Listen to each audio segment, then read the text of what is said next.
그러니까 틀린 걸 딱 하나 골라내는 그런 것들은 아주 정답률이 높네. 그 정도면 됩니다. 그 정도면. 그리고 틀린 것들 왜 틀렸는지 꼭 복습을 하셔야 됩니다. 자, 9번에 도시군계획 시설사업에 관한 설명으로 옳은 것. 자, 도시군계획 시설사업도 처음 나왔으니까 우리 노트는 그거 바로 뒤에 보면 되겠죠. 12페이지.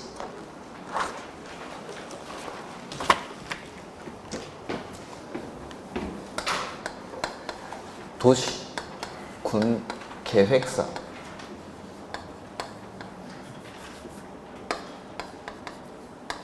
이 뭐죠?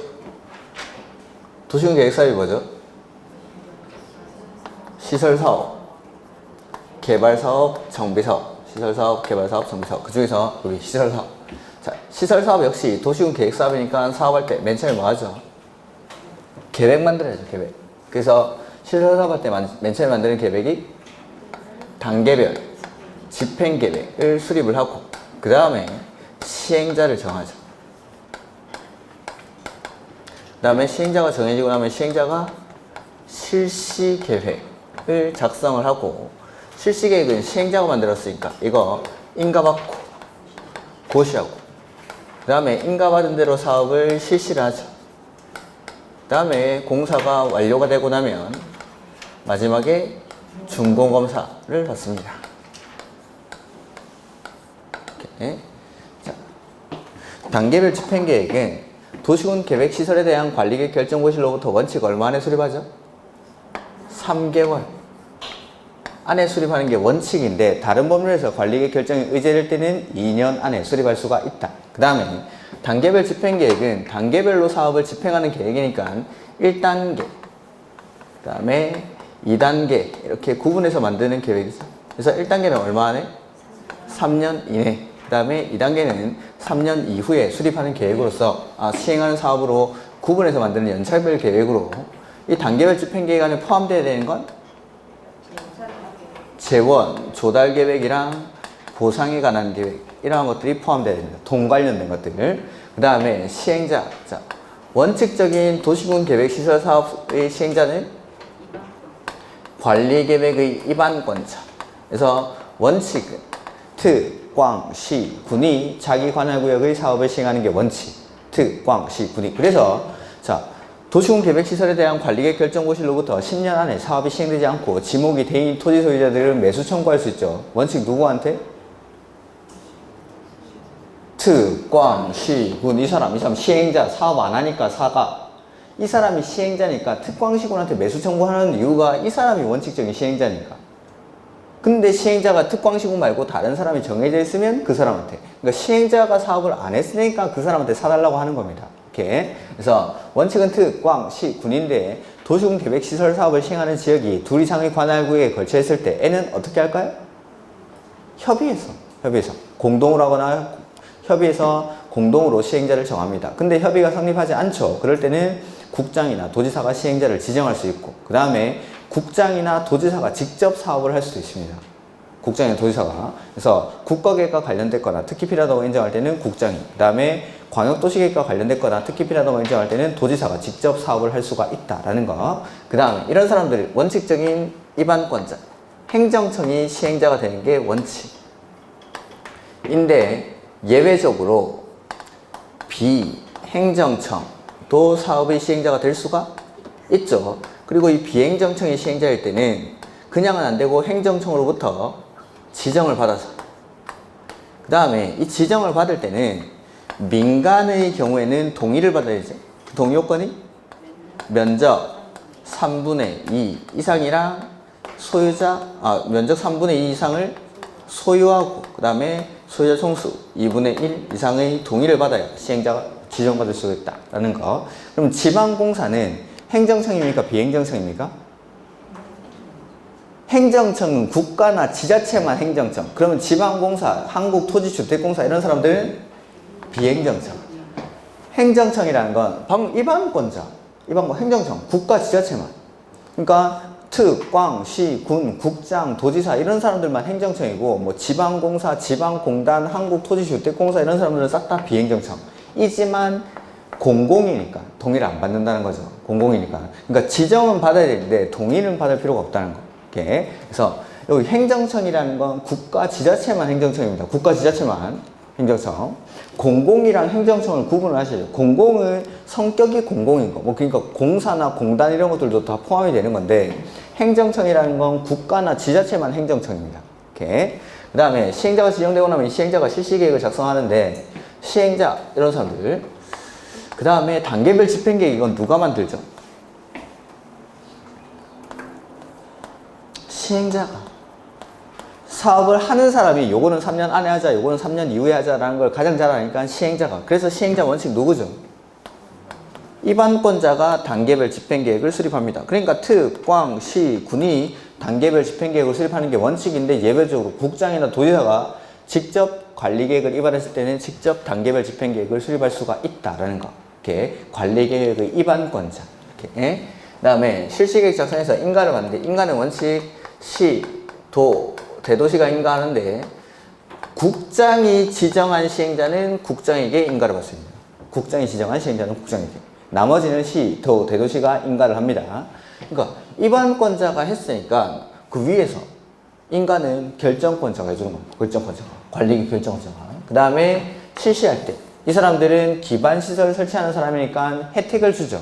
첫 번째, 타인의 토지를 수용할 수 있고 두 번째, 출입하거나 일시 사용할 수 있고 세 번째, 관계서류를 무상으로 열람할 수 있고 네 번째, 공시송달할 수 있고 그 다음에 다섯 번째는 사업을 분할해서 시행할 수 있고 여섯 번째는 국공유지의 경우에는 관리계획으로 정하여진 목적 외의 목적으로는 처분을 할 수가 없습니다. 처분제. 그 다음에 공사가 완료되면은 시, 도, 대도시에게 준공공사를 받습니다. 이렇게. 자, 보죠.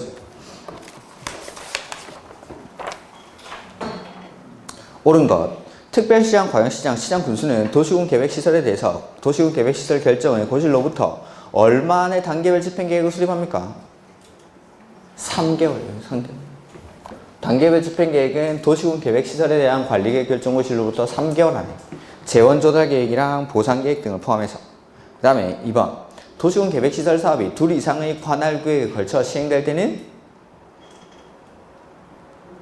둘 이상 협의 공식 아닙니까? 둘 이상 협의 2번 정답. 근데 협의가 성립하지 않으면 관할에 같을 때는 도지사, 관할에 다를 때는 국장이 시행자를 지정해 줍니다. 3번 지방공사는 행정청이 아니죠. 비행정청입니다. 행정청은 국가나 지자체만 행정청입니다. 국가나 지자체만. 그러니까 비행정청이니까 지정을 받아야 되는데 지정받을 때 동의가 필요가 없습니다. 공공이니까. 이렇게 민간만 동의를 받습니다. 민간만. 그 다음에 단계별 집행계획을 고시한 경우 자 여기 수용할 때 원칙 공시법 준용하는데 여기서 공시법 준용 안 하는 특례 사업 인정 고시는 시설 사업할 때는 언제? 그렇죠. 실시계획 사업을 할 수 있을 때 실시 앞에 있는 거 실시계획이 고시된 때 단계별 집행계획을 고시한 때가 아니라 실시계획을 고시한 때 이때 사업 인정 고시가 있는 걸로 봐주죠. 재결 신청 기간은 사업 시행 기간 내 이렇게 그래서 단계별 집행계획 고시가 아니라 실시계획이 고시된 때 그때를 사업인정 고시가 있는 걸로 봐주죠. 그 다음에 도시군 관리계획 결정을 고시한 경우 국공유지로서 도시군 계획시설 사업에 필요한 토지는 그 도시군 관리계획으로 정해진 목적 외의 목적으로는 매각하거나 양도할 수 없다. 이게 바로 국공유지의 처분제한. 근데 이에 위반한 행위는 취소할 수 있는 게 아니라 무효입니다. 무효. 그 다음에 분할에서는 분할해서 사업을 시행할 수 있고 분할해서 사업을 할 때는 실시계획도 분할된 지역별로 따로 작성할 수가 있습니다. 그 다음에 여기 실시계획 인가할 때에는 조건 붙여서 조건부로 실시계획 인가할 수 있고 이때도 조건 붙였으니까 이행 보증금을 예치하게 할 수 있겠죠. 이런 것들을. 그 다음에 10번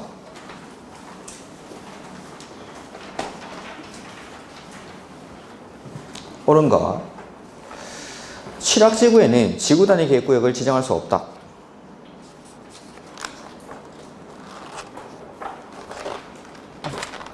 있습니다. 용도지구. 지구 단위 계획은 지구 단위로 수립하는 계획이니까 용도 지구는 지구 단위 계획 구역 지정 대상 지역입니다.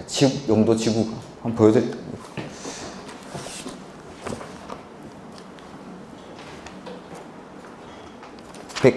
우리 기본서 가지고 계시면 141페이지 좀 보시겠습니까? 아니 뭐 지구 단위 계획 구역 지정에 가보시면 됩니다. 가지고 계신 책들. 그 박스 안에 1번에 뭐라고 되어 있습니까? 임의적 지정 대상 지역의 1번 용도 지구 되죠. 용도 지구.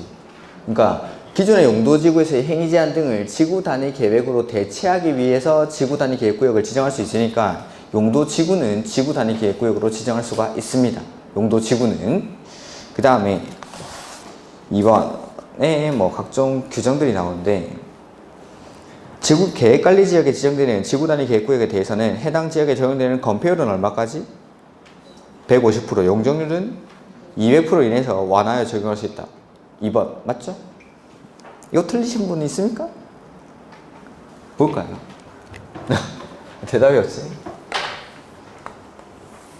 자, 지구 단위 계획 구역을 지정하면은 행위 제한을 강화도 하고 완화도 하죠. 근데 우리는 배운 거는 완화되는 것만 배웠어요. 완화되는 것만. 그래서 국계법에서 완화되는 규정이 건축 제한, 건폐율, 용적률, 그 다음에 건축법에서 완화되는 규정이 대지와 도로와의 관계, 그 다음에 대지 안의 조경, 그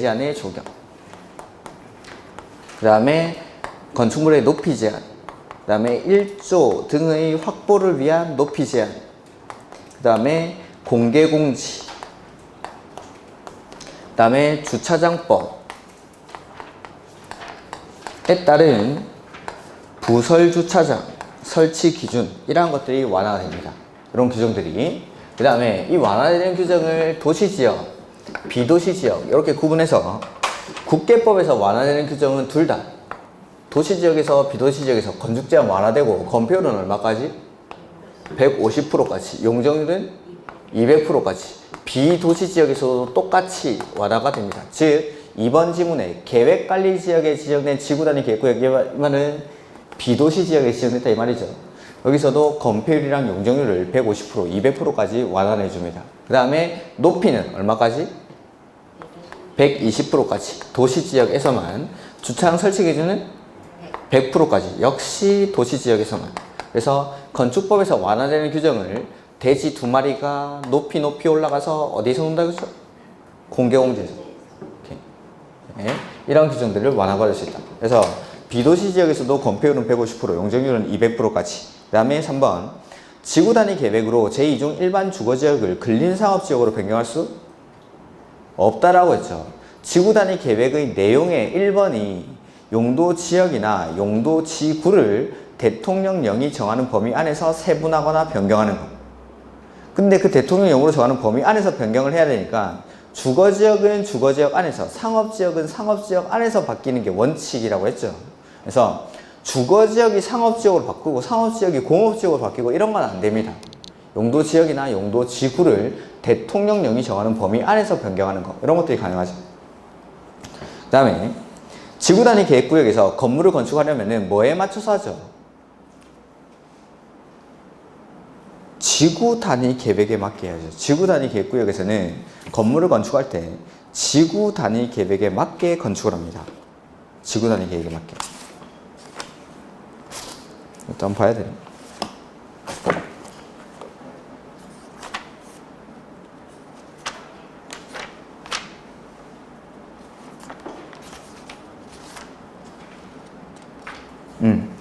기본서 가지고 계시면 149페이지 한번 보시겠습니까?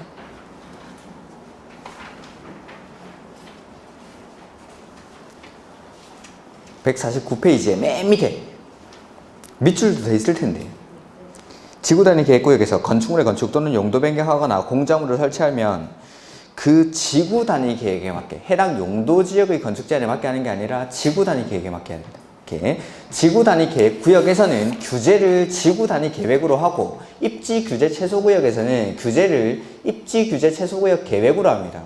그러니까 지구단위 계획구역이나 입지규제 최소구역에서는 행위 제한을 그 계획들, 거기에 맞는 계획을 수립해서 그걸로 행위 제한을 하는 겁니다. 지구 단위 계획구역에서 건물 지을 때는 지구 단위 계획에 맞게. 그 다음에 주차장 설치 기준은 어디에서만? 도시 지역에서만 완화가 되니까 비도시 지역에서는 완화가 되지 않죠. 그 다음에 개발행위 허가 제한. 자, 제한 나오면은 항상 첫 번째는 사유, 왜 제한하는지, 두 번째는 언제까지 제한하는지, 이런 것들. 그래서 국계법에서 개발행위 허가 제한은 국장, 시도지사, 시장, 군수 다 할 수 있습니다. 에블바디가. 그래서 제한하는 사유는 첫 번째, 녹지지역이나 계획관리지역에서 수목이 집단적으로 자라고 있거나 조소류 등이 집단적으로 소식하는 지역 내지는 우량농지로서 보존할 필요가 있는 지역. 두 번째는 개발행위로 주변의 환경, 경관, 미관, 문화재 등이 크게 오염되거나 손상될 우려가 있는 지역에서는 얼마 동안? 3년 동안. 연장은 안 되고, 그 다음에 기본계획이나 관리계획을 수립 중인 지역, 지구단위 계획구역, 기반시설 부담구역. 여기는 계획을 수립 중이거나 수립할 예정인 곳이죠. 그래서 얼마 동안 제한하죠? 3년 동안. 연장은 한 차례만 2년. 이렇게 이런 것들 가지고 보죠. 옳은 거. 1번. 개발행위로 인해서 문화재 등이 손상될 우려가 있는 지역은 그 문화재 조사 발굴이 끝날 때까지 1회 2년 이내의 기간을 연장할 수 있다.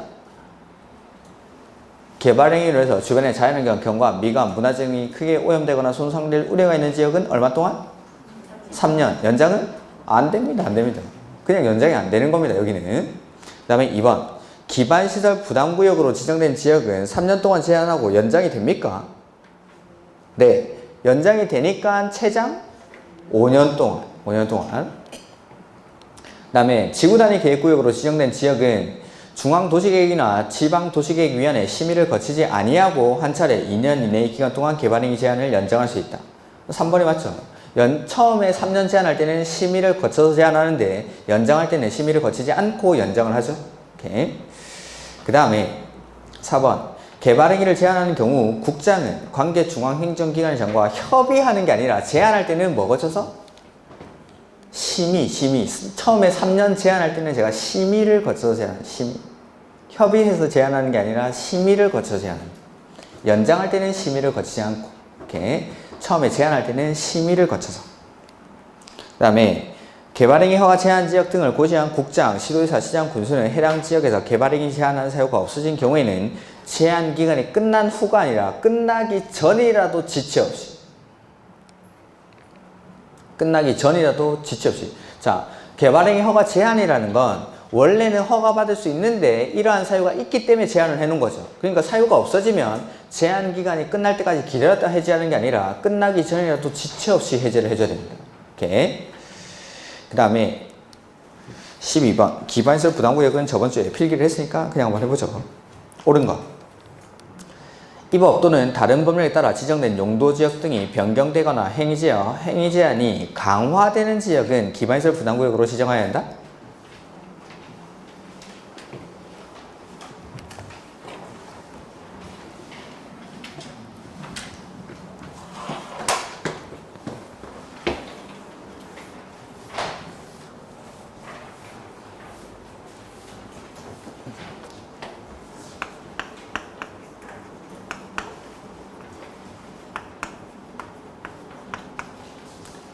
기반시설 부담구역은 개발행위 할 수 있습니까? 여기서?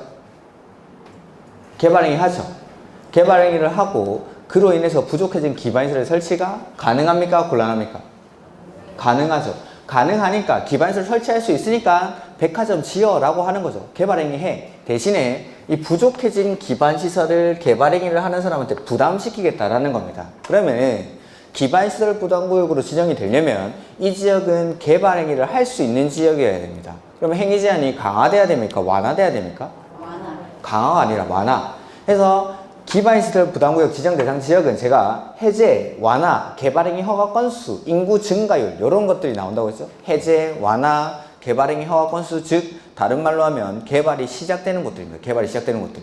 개발 행위가 일어나니까 그로 인해서 부족해진 기반시설을 네가 부담해 라고 하는 게 기반시설 부담구역. 그러면 개발 행위가 일어나려면 행위 제한이 강화되는 게 아니라 완화되는 지역이어야 기반시설 부담구역으로 지정될 수 있는 지역.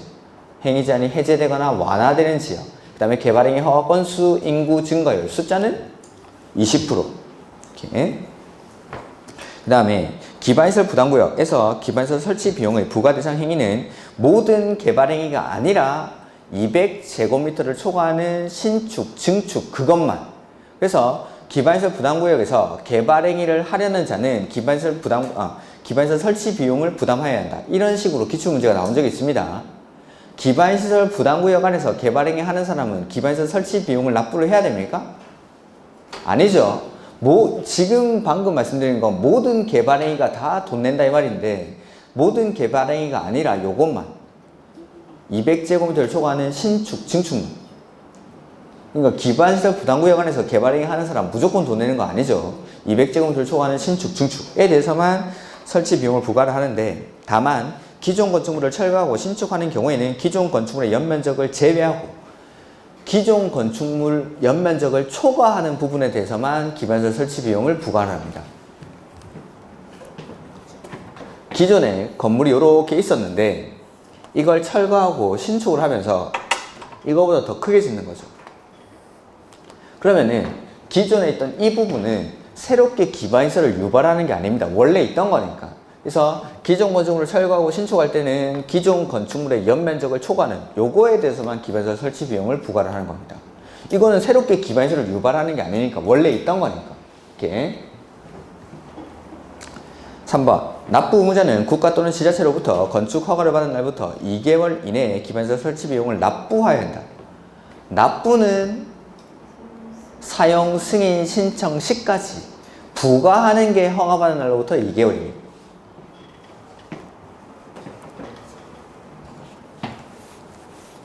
자, 기반시설 부담구역 안에서 200제곱미터를 초과하는 신축, 증축을 할 때 비용을 부과를 하는데, 이 행위에 대해서 비용을 부과하는 시기는 허가받은 날로부터 200제곱미터를 초과하는 신축, 증축에 대해서 허가받은 날로부터 2개월 내에 비용을 부과를 하고, 납부하는 시기는 사용, 승인, 신청 시까지 납부를 해야 된다. 그러니까 그 다음에 기반시설 설치 비용, 원칙은 현금, 신용카드, 직불카드 등으로 납부를 해야 되는데 물납할 수? 물납할 수 있죠. 물납할 수 있다. 인정할 수 없다가 아니라 인정됩니다. 그 다음에 기반시설 설치 비용은 해당 기반시설 부담구역에서 기반시설 설치 또는 그에 필요한 용지 확보 등을 위해서 사용해야 한다. 다만 해당 기반시설 부담구역에서 사용하기가 곤란한 경우, 이게 바로 잔액이 생긴 경우라고 하시면, 잔액이 생긴 경우 이럴 때 환급해 줍니까? 아니죠. 해당 기반시설 부담구역 안의 기반시설과 연계된 기반시설 설치나 그에 필요한 용지 확보에 사용한다. 저번 주에 말씀드렸던 거죠. 이런 것들은 틀리면 안 되죠. 그래서 5번이 정답. 그 다음에 13번. 도시개발법령상 도시개발 사업을 하려는 지역이 농림지역으로서 자연취약지구가 지정되어 있고 국가가 환지 방식으로 사업을 시행하고자 하는 경우에 관한 설명으로 옳은 것. 이런 것들은 나온다면은 문제 난이도는 상에 해당하는 문제긴 합니다. 근데 연습을 안 해본 건 아니죠. 자, 21페이지 펴놓고 계시면 됩니다. 노트는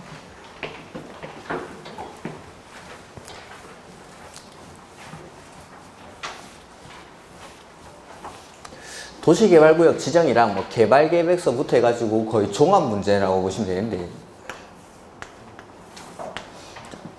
도시개발구역을 지정하려는 지역을 크게 나눠보면 도시지역이랑 비도시지역, 그 다음에 도시지역이 지정할 때 주거지역, 상업지역, 자연녹지, 생산녹지는 얼마? 1만 제곱미터 이상. 그 다음에 공업지역은 3만 이상. 그 다음에 비도시지역은 30만 제곱미터 이상일 때 도시개발구역으로 지정할 수 있는데, 이 비도시지역 중에 아파트나 연립주택 건설 계획이 포함된 경우로서 초등학교 용지가 확보되고 도시개발구역으로부터 도로로 연결되어 있거나 4차로 이상의 도로 설치 계획이 있을 때는 10만 제곱미터 이상. 그 다음에 여기 자연녹지, 생산녹지, 비도시지역 이런 곳들은 면적만 된다라고 무조건 지정되는 건 아니죠. 그래서 이런 것들을 묶어서 제가 미개발지역이라고 불렀죠. 이렇게 아직 개발이 안 된 곳들은 광역도시계획이나 기본계획이 수립되어 있으면 계획대로 하죠. 즉 광역도시계획이나 기본계획상 개발이 가능한 지역만 도시개발구역으로 지정할 수가 있습니다. 근데 광역도시계획이나 기본계획이 수립되어 있지 않은 곳들, 이런 데서는 계획대로 할 수가 없으니까 용도지역의 개념상 개발이 가능한 자연녹지랑 계획관리지역을 도시개발구역으로 지정할 수가 있다. 근데 이 면적이랑 계획 수립 여부에 관한 기준을 싹 다 무시해버리는 데가 있죠? 무슨 지구 붙으면은 이 앞에 있는 기준을 다 무시합니다. 그래서 첫 번째는 취락지구, 두 번째는 개발진흥지구, 그 다음에 세 번째는 지구단위계획구역, 네 번째는 국가균형발전을 위해서 국장이 관계중앙행정기관장과 협의해서 지정하는 곳. 여기서는 이 앞에 있는 기준을 싸그리 다 무시합니다. 요거 가지고 풀어보죠. 자, 1번 도시개발구역으로 지정하려는 지역이 면적이 20만 제곱미터인 경우 도시개발구역으로 지정하여 개발할 수 있다. 자, 지금 문제에 보면은 농림지역이라고 되어 있죠. 농림지역은 비도시지역이니까 원칙은 30만 제곱미터 이상이라야 도시개발구역을 지정할 수 있는데 그 뒤에 뭐가 지정이 되어 있죠? 취락지구가 지정이 되어 있죠. 취락지구가. 그러면은 이 기준을 싸그리 다 무시하니까 20만 제곱미터라도 지정할 수가 있다는 거. 그 다음에 2번 도시개발구역을 지정한 후 개발계획을 수립할 수 있죠. 도시개발구역을 지정하고 나서 개발계획을 수립하는 경우가 미국 거. 그래서 미개발지역이 자연녹지, 생산녹지, 그 다음에 어디? 도시외지역. 농림지역은 도시외지역, 비도시지역이니까 구역을 지정하고 나서 개발계획을 수립할 수가 있죠. 그 다음에 3번 개발계획 수립하는 경우 환지랑 수용 중에 언제 동의받죠? 환지 방식일 때. 그 동의 요건이 면적 3분의 1이랑 소유주 총수 2분의 1. 다만 시행자가 누구일 때는 동의를 안 받죠? 국가나 지자체. 지금 문제에 보면 시행자가 국가라고 되어 있죠. 그러니까 환지 방식이라 하더라도 동의를 요하지 않습니다. 국가니까 시행자가 국가나 지자체 때는 동의 안 받고. 그 다음에 도시개발구역이 지정고시된 경우 해당 도시개발구역은 뭘로 봐주죠? 도시지역이랑 지구단위계획구역이 지정된 것으로 본다. 간주를 하죠. 단 어디서는 그렇지가 않죠. 취락지구랑 지구단위계획구역에서는 그러하지 아니하다. 그래서 요거 지금 문제에서 또 취락지구죠. 취락지구. 그러니까 이 도시개발구역 지정의 효과가 발생하지 않습니다. 여기는.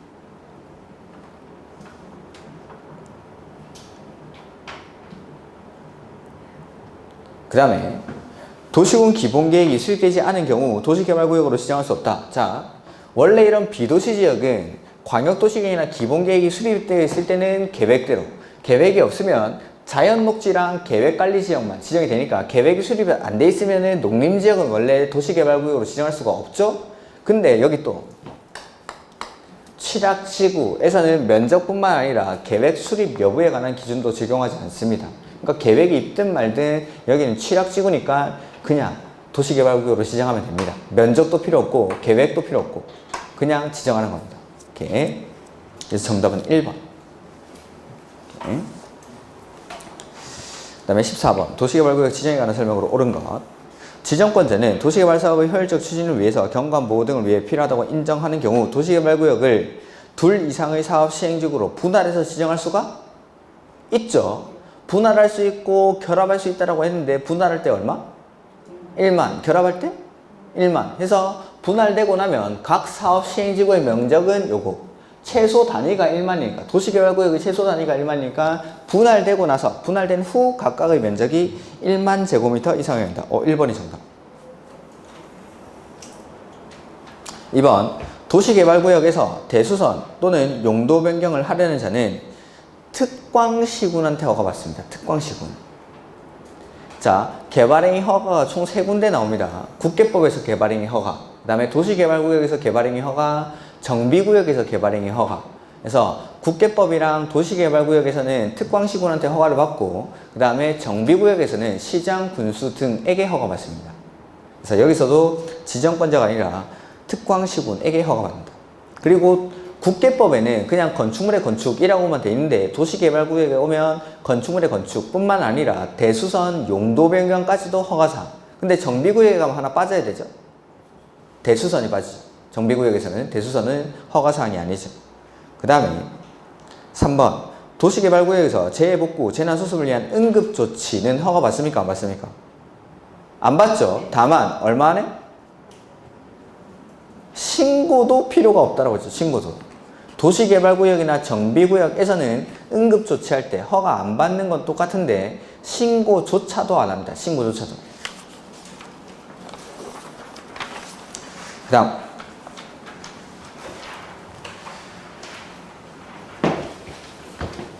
도시개발구역 지정 당시에 이미 사업이나 공사에 대해서 허가 등을 받고 착수를 했죠.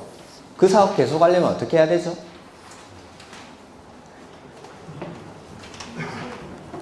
30일 내에 신고하고, 원칙이 30일 내에 신고. 관리계획 결정 당시 이미 사업이나 공사에 착수한 사람은 원칙 어떻게? 그냥. 관리계획 결정 당시에는 그냥. 다만 그 관리계획 결정의 내용이 시가와 조정구역이나 수산자원보호구역 지정일 때는 3개월 안에 신고. 근데 도시개발구역이나 정비구역 지정 당시에 이미 사업이나 공사에 착수한 사람은 제가 노트에 거기 1개월로 돼 있는데 이거 30일로 좀 바꿔달라고 했죠. 원칙이 30일 안에 도시개발구역이나 정비구역 지정 당시. 그 21페이지에 그 음령 처리된 제목들 3번 효과의 밑에 보면은 개발행위 허가, 뭐 대수선 용도 변경, 중목의 별채매 식재 이런 것들은 허가받는다. 그 다음에 그 밑에 기득권보호 1개월이라고 되어 있는데 제가 이거 30일로 좀 바꿔달라고 했어요. 그러니까 도시개발구역 지정 당시에 이미 사업이나 공사에 착수한 사람은 원칙이 30일 안에 신고하고 합니다. 정비구역도 마찬가지. 네. 그 다음에 도시개발사업 공사 완료로 도시개발구역 지정이 해지가 되죠. 그러면은 원래 용도지역으로 환원되거나 지구단위 계획구역이 폐지된 것으로 보질 않죠. 사업 완료로 인한 해제이니까. 오케이. 그 다음에 15번. 이건 다 맞추셨더라, 거의. 뭐 많이 했죠. 자, 도시개발구역에서 조합을 설립하려고 합니다. 그때 동의요건이? 조합 설립할 때 동의요건은?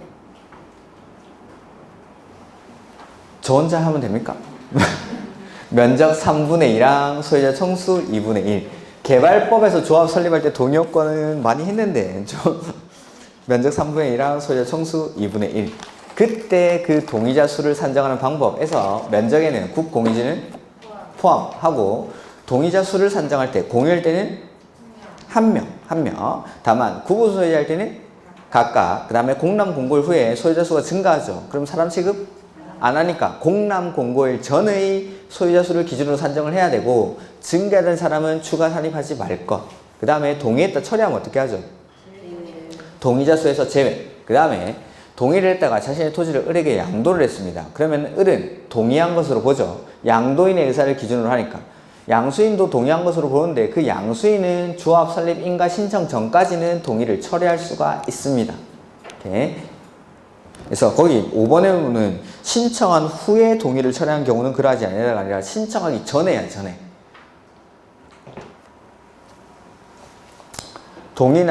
동의에 대한 철회나 반대 의사의 표시는 항상 인허가 등을 신청하기 전까지만 합니다. 반대 의사 표시는 인허가 등을 신청하기 전까지만. 그 다음에 16번 조성토지 공급 방법에 관한 설명으로 옳은가? 시행자는 조성토지 등을 개발계획에 따라가 아니라 실시계획에 따라 공부합니다. 실시계획.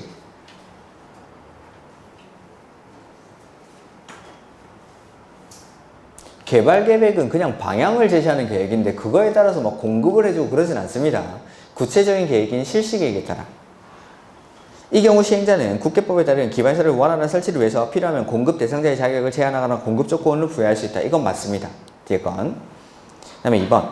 주공인 시행자가 국민주택 규모 이하의 주택 건설 용지 중 임대주택 건설 용지를 공급하는 경우에는 추첨의 방법을 분양할 수 있다. 이게 왜 틀렸냐면은 이런 것들은 안 배운 겁니다. 자, 우리 조성토지를 공급할 때 원칙은 어떻게 공급하죠? 경쟁입찰. 근데 외웠던 게 추첨으로 공급하는 방법. 그래서 첫 번째 국민주택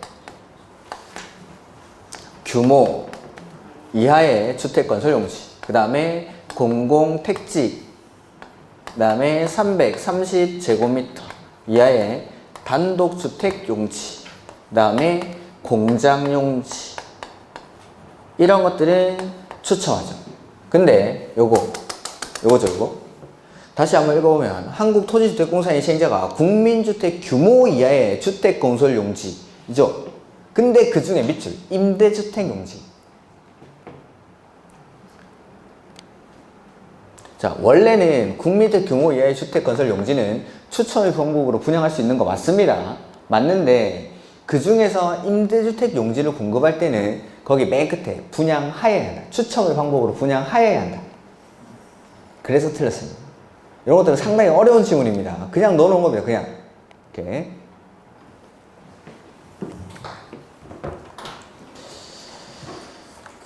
그 다음에 3번 보면은 조성토지 원칙은 경쟁이 차라는데 예외적으로 추첨하고 수의계약하는 경우가 있더라고 했죠. 자, 수의계약은 왠지 읽어보면 이거는 그 사람한테 무조건 줘야 될 것 같은 것들입니다. 보면 3번 공시법에 따른 협의를 하여 그가 소유한 도시개발구역 안의 조성토지 등의 전부를 시행자한테 양도한 자에게 국토교통부를 용어로 정하는 기준에 따라 토지를 공급하는 경우에는 수의계약으로 공급할 수 있다. 이게 정답.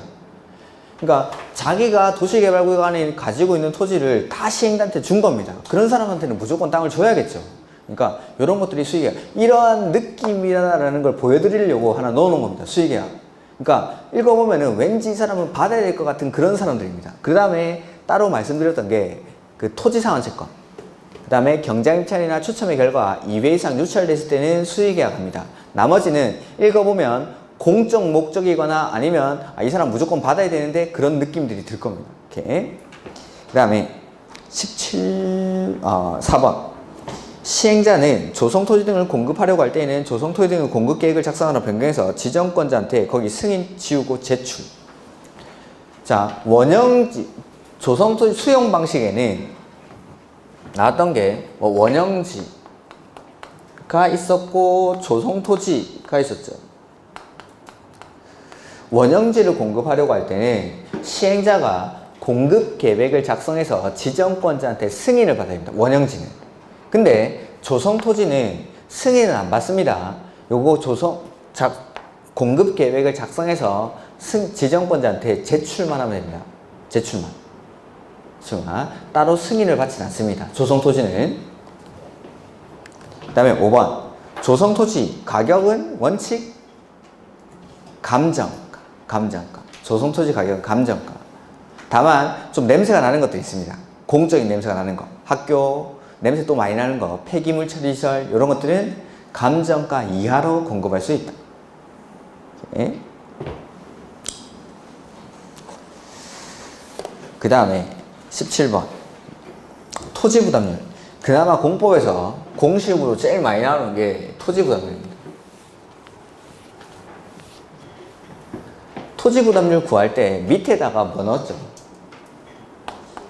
환지, 계획구역 전체 면적. 이 밑에 들어가고 위에는 보류지 면적이 들어갑니다. 거기에다가 아래 위로 똑같은 걸 빼줍니다. 원래 시행자가 소유하고 있던 면적이랑 시행자에게 무상 기속되는 공공시설 면적, 요 두 가지를 더해가지고 아래 위로 똑같이 빼주는 겁니다. 그러니까 밑에 위에 뭐 들어가는지만 알면은 이거는 뭐 그냥 푸는 문제입니다. 밑에는 환지 계획구역 전체 면적이 들어가고 위에는 보류지 면적, 그 다음에 아래 위로 시행자에게 무상 기속되는 공공시설 면적이랑 원래 시행자가 소유하고 있던 면적, 이 두 가지를 더해가지고 똑같이 빼주면 됩니다. 지금 환지 계획구역 면적 얼마라고 돼 있죠? 23만. 그 다음에 보류지 면적은 11만? 입니까? 11만? 그 다음에 채비지 면적은 5만. 채비지 이거 어떻게 해야 되죠? 채비지는? 버려야죠, 채비지는. 자, 보류지는 환지로 정하지 않고 따로 빼놓는 땅을 보류지라고 하죠? 근데 그중 일부 경비에 충당하기 위한 땅을 뭐라고 그럽니까? 그러니까 보류지 11만에는 채비지 면적이 이미 들어가 있는 겁니다. 이미. 그러니까 채비지는 무시. 채비지. 무시. 그 다음에 원래 시행자가 소유하고 있던 면적이랑 시행자에게 무상 기속되는 공공시설 면적 그 숫자를 막 쪼개놨는데 더하면 그냥 3만입니다. 숫자에 알레르기 있으신 분들은 그렇게만 바꿔놔도 힘들죠. 더하면 그냥 단순하게 그냥 3만. 그러면 20만 분의 8만이니까 토지 부담률 40%가 되죠. 20분의 8이니까 약분하면 10분의 4 이렇게 해서 곱하기 100 하면은 40%. 학개론 시간에도 이렇게 풀어야 할 텐데. 40%. 밑에 위에 뭐 들어가는지만 기억하시면 됩니다. 밑에는 환지계획 전체 면적, 위에는 보류지 면적, 그 다음에 아래 위로 똑같이 빼주면 됩니다. 시행자에게 무상 기속되는 공공시설 면적이랑 원래 시행자하고 소유하고 있던 면적 이 두 가지를 더해서 아래 위로 똑같이 빼주면 된다. 이렇게. 그 다음에 환지계획 옳은 거 1번 환지계획에는 필지별, 권리별로 된 환지명세가 아니라 청산 대상 토지명세여야죠. 아니면 권리를 빼던지 필지별로 된 환지명세 그게 새 거고 환지계획은 필지별로 된 환지명세 아니면 필지별, 권리별로 된 청산대상 토지명세 이건 헝거. 이렇게. 그래서 권리는 항상 종전거에만 표시를 한다고 했죠. 종전거에만. 필지별로 된 환지명세 그 다음에 필지별, 권리별로 된 청산대상 토지명세 환지명세가 새 거, 청산대상 토지명세가 헝거. 이렇게. 그 다음에 공공시설 용지에 대해서는 환지계획을 정함에 있어 그 위치, 지목 등에 관해서 원칙적인 작성 기준을 적용하지 아니할 수 있다. 이건 좀 보죠. 거의 정신이 나가신 것 같은데.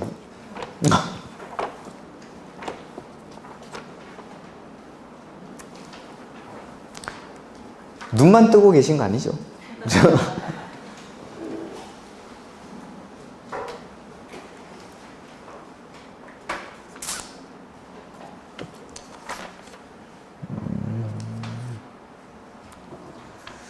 요거는 공공시설 용지는 320페이지 잠깐 보시고요. 왜 왔어? 아, 기본서 320페이지. 놀랍게도 밑줄이 돼 있을 수도 있습니다. 거기. 자, 여기 환지계획구역이 있는데 이런 모양의 땅을 이제 네모 반듯한 땅으로 바꿔야 되는 거죠. 근데 원래는 이 동네에 동사무소가 여기 있었습니다. 여기.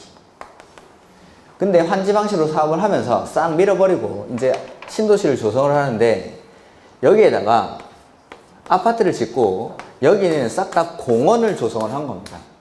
그러면은 원래 있던 이 동사무소는 바뀌고 나서 자 환지를 할 때는 원래 내가 가지고 있던 토지 위치 그대로 주는 게 원칙입니다. 그 인근으로. 그러니까 동사무소도 환지를 받으면은 요 인근으로 요대로 이렇게 받는 게 원칙인데 아파트 지어서 사람들은 이쪽으로 다 이주를 했고 여기는 공원을 조성했습니다. 그러면은 동사무소가 원래 있었다고 해서 무조건 공원 한가운데다가 동사무소를 만들어야 됩니까? 이쪽으로 이주를 시켜야 됩니까? 그래서 위치에 관한 규정을 적용하지 않을 수가 있다. 그 다음에 환지를 해보니까 동사무소가 과소토지의 기준에 걸려버렸습니다. 그러면 공공시설인데 과소토지라고 안 주면 됩니까? 안 됩니까? 안 되죠. 그래서 공공시설 용지에 대해서는 환지계획 기준이 7가지가 있죠. 위지면, 토수리 환경 그 중에서 위치랑 면적에 관한 기준을 적용하지 아니할 수 있다. 이렇게 똑같이 설명했으면 똑같이 위치랑 면적에 관한 기준을 적용하지 아니할 수 있다. 그 다음에 그 321페이지 옆에 가로 2번 같이 보죠. 시행자가 도시개발사업 시행으로 국가 또는 지자체가 소유한 공공시설과 대체되는 공공시설을 설치한 경우 자 여기 원래 공공시설이 있었는데 시행자가 사업을 하면서 이 공공시설에 대체되는 새로운 공공시설을 여기다가 설치를 해줬습니다. 그러면 이 새로운 공공시설은 누가 가져가죠? 공공시설의 관리청에 무상으로 기속. 자 그러면은 이 관리청은 새로운 공공시설을 받았죠. 이걸 받았는데 여기에 대해서 원래 종전의 용도 폐지되는 공공시설에 대해서 환지까지도 딱 지정을 해주는 겁니다. 그러면 새로운 공공시설 받고 환지 받고 이 2개 받는 거죠. 그러니까 기존의 공공시설에 대체되는 새로운 공공시설을 설치한 경우에는 용도 폐지되는 공공시설에 대해서는 환지를 정하지 않겠다라는 겁니다. 요거 받았으니까, 새 거 받았으니까 대신에 새로운 공공시설 설치 비용이라든지 부지는 다른 토지 소유자들이 부담을 했을 테니까 원래 용도 폐지되는 공공시설을 받게 될 환지, 이거에 대해서는 다른 토지 소유자에 대한 환지로 지정을 한다라는 뜻입니다. 이렇게. 그래서 이게 5번 지문이야. 맞죠? 5번 지문. 5번 지문이 거기 있는 가로 2번을 그대로 옮겨 놓은 겁니다. 그 다음에 3번 지문 보면은 토지 부담률은 해당 환지 구역의 특성을 고려해서 지정권자가 인정하는 경우 원칙은 50%. 원칙이 50%고 지정권자가 인정하면 60까지. 그 다음에 토지 소유자 3분의 2 이상이 동의를 하면 60%를 초과해서도 정할 수가 있다. 원칙을 빼고 쓰는 거죠, 제가. 원칙은 평균 토지 부담률이 50%를 초과할 수 없는데 지정권자가 인정하면 60까지. 그 다음에 3분의 2가 동의를 하면 60을 초과해서도 정할 수가 있다. 이렇게. 그 다음에 4번. 입체 안지로 주택을 공급할 때 원칙은 몇 개 주죠? 1개. 주는 게 원칙인데 예외적으로 소유한 주택의 수만큼 공급할 수 있는 경우가 있는 거지 3개까지 공급하고 이런 건 없습니다. 그래서 원칙 입체 안지로 주택을 공급하는 경우 1개 주는데 첫 번째, 수도권의 과밀억세 권역에 위치하지 아니한 도시개발구역의 토지 소유자. 두 번째는 근로자 숙소 기숙사 용도. 세 번째는 공공시행자. 이런 사람들한테는 소유한 주택의 수만큼, 3주택까지가 아니라 소유한 주택의 수만큼 공급할 수 있다. 이것들. 그 토지 부담률은 322페이지에 나와 있죠. 321페이지, 321페이지 맨 밑에부터 원칙은 50%를 초과할 수 없다. 이고 뒤에 지정권자가 인정하면 60%. 뭐 이렇게. 그 다음 19번.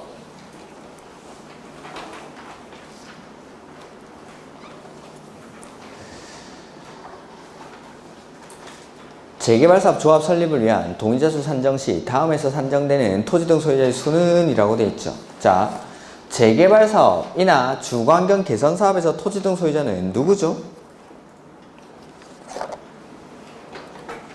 재개발사업이나 개선사업에서 토지 등 소유자는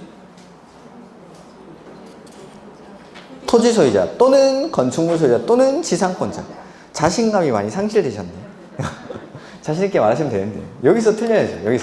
여기서 틀려야 시험장 가서 안 틀리지. 그래서 자, 재개발이나 개선사업에서는 토지 소유자도 건물 소유자도 지상권자까지도 토지 등 소유자에 해당하죠. 그때 토지 등 소유자를 산정하는 방법입니다. 자, 공유일 때는 몇 명으로 보죠? 1명입니다. 공유일 때는 1명. 그 다음에 토지 소유자랑 지상권자가 다릅니다. 이럴 때는 대표하는 1명. 근데 토지 소유자랑 건물 소유자가 다를 때는 각각.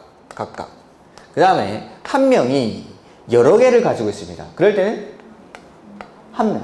1명이 여러 개 가지고 있어도 1명. 그 다음에 A, B, C라는 동일한 공유자가 여러 개를 가지고 있습니다. 그럴 때는 역시 1명. 1명이 여러 개 가지고 있어도 1명으로 지급하고 동일한 공유자가 여러 개를 소유하고 있어도 역시 공유일 때는 1명이니까 이 1명이 여러 개를 가지고 있는 거랑 마찬가지. 1명. 이렇게 요 과정 풀어보면은 자,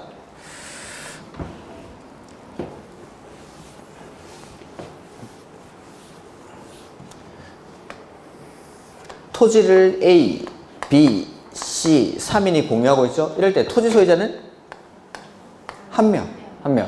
그 다음에 이 위에 건물을 D가 단독 소유하고 있죠. 그럴 때도 역시 1명.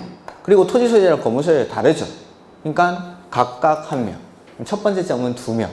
그 다음에 두 번째, E가 여러 개 가지고 있죠. 세 필지를. 그러면은 1명. 1명이 여러 개 가지고 있으니까 1명. 그 다음에 한 필지의 나대지를 단독 소유한 F랑 그 나대지에 있는 지상권자 G. 토지 소유자랑 지상권자가 다르죠. 이럴 때는 대표하는 1명만. 그래서 세 번째 점도 1명.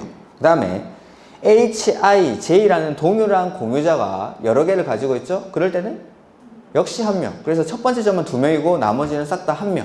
그래서 총 5명. 요거는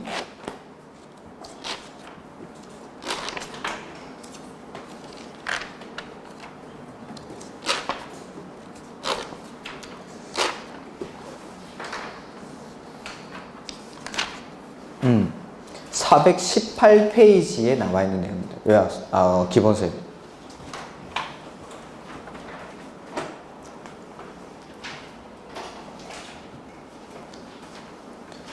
아니면 요약서 가지고 계신 분들은 조합에 가시면은 토지 등 소유자 산정 방법이라는 게 있을 겁니다.